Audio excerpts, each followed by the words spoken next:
Bueno, en la jornada número 59 tuvimos un premio de 11 y 3 premios de 10, esto es lo que cobran.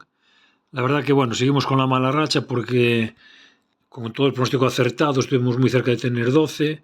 El empate del Sevilla, por ejemplo, y el 1 de la Real Sociedad nos hubiera dado 2 de 12, que estaría muy bien porque el empate del Sevilla valía más, era uno de los resultados con 22% nada más.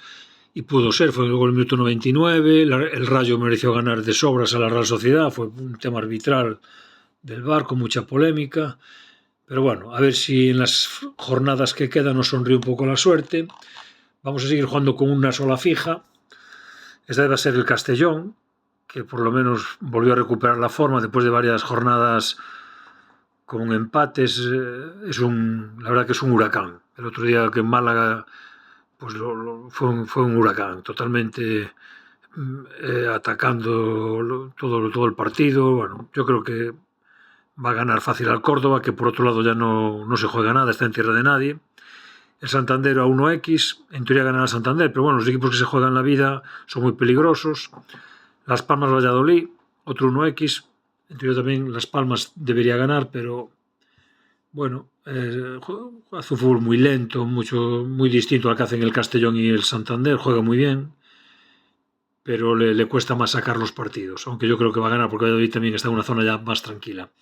Y el otro 1x, el Betis Rayo, un poco por descartes, el Betis está a 6 puntos por encima del Getafe, que es el único que le puede hacer sombra para quitar la plaza de la Europa League. Y el Oviedo, bueno, está casi descartado, pero bueno, los equipos son peligrosos cuando llegan estas jornadas, los que están por abajo. Barcelona y Madrid, pues bueno, son una incógnita. Ahora sin Yamín, Pamplona, bueno, está salvado, pero siempre es un campo difícil. Y el Madrid, pues una caja de sorpresas. Villarreal Levante, también puede ser un 1, pero bueno, Villarreal sí que no se juega nada, está a 15 puntos de la Champions, ya asegurada casi matemáticamente.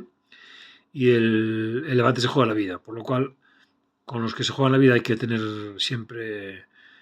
un punto de confianza en ellos. Y el primero 15 empate a unos, no vamos a modificarlo porque no vale la pena.